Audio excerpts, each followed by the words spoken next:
జీవించాలి అనుకున్న వారు ఎవరైనా ఉంటే మీ కుడి హస్తం ఎత్తి చూపించండి. ప్రార్థించబోతూ ఉన్నాం.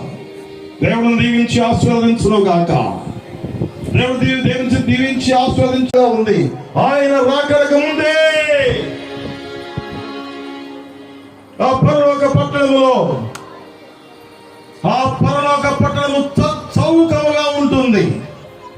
375 లక్షల మైళ్ళ విస్తారం కలిగినటువంటి ఆ మహాపట్టణములో సూర్యుడు ఉండడు, చంద్రుడు ఉండడు. అక్కడ ఉండేది దేవుని యొక్క స్వరూపమైన ఆ యొక్క యేసు క్రీస్తు ప్రభువే. ఆ మహాపట్టణానికి ఆయన దీపమై ఉన్నాడు. హల్లెలూయా. ఆ మహాపట్టణంలో నువ్వు దేవదూతగా ఉండాలి అనుకుంటే మీ కుడి హస్తం ఎత్తి చూపించండి. మీరెంతటి ఘోర పాపివైనా సరే, నువ్వెంతటి ఘోర నీచమైన జీవితం జీవిస్తున్నా సరే, నువ్వెంతటి తాగుబోతు అయినా సరే, తిరుగుబోతు అయినా సరే, ఈ రాత్రి ఆ దేవుడు నాకు కావాలి.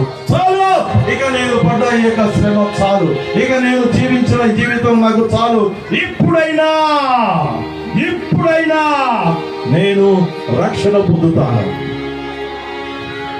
పొందుతాను, బాప్టిజం తీసుకుంటాను, జీవగ్రంథంలో పెళ్లికించుకున్నానండి, మా వివాదము తీర్చుకుందామన్నాడు.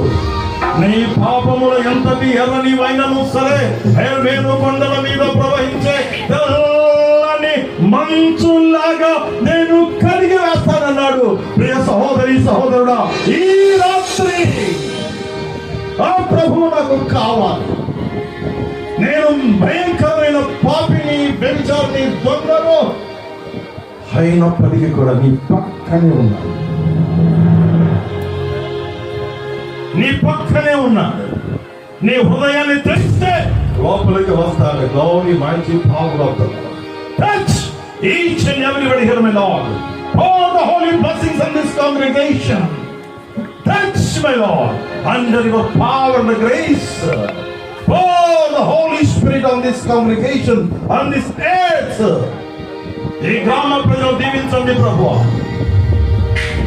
వారి పాడి పనులు, పంట పొలాలను ఆశీర్వదించండి నాయన. నాయన యొక్క బెతెస్దా సంఘాన్ని దీవించండి. కావలి కుటుంబాన్ని, విశ్వాసులను దీవించి ఆశీర్వదించి నీవే నిజమైన సజీవ దేవుడవని, రక్షకుని తెలుసుకునే భాగ్యాన్ని ఇచ్చి ఈ రాత్రి యేసు లేకుండా నీవు చస్తే మనలో మాడి అగ్నిగుండానికి వెళ్ళిపోతాం. ఈ రాత్రి ఒక తీర్మానం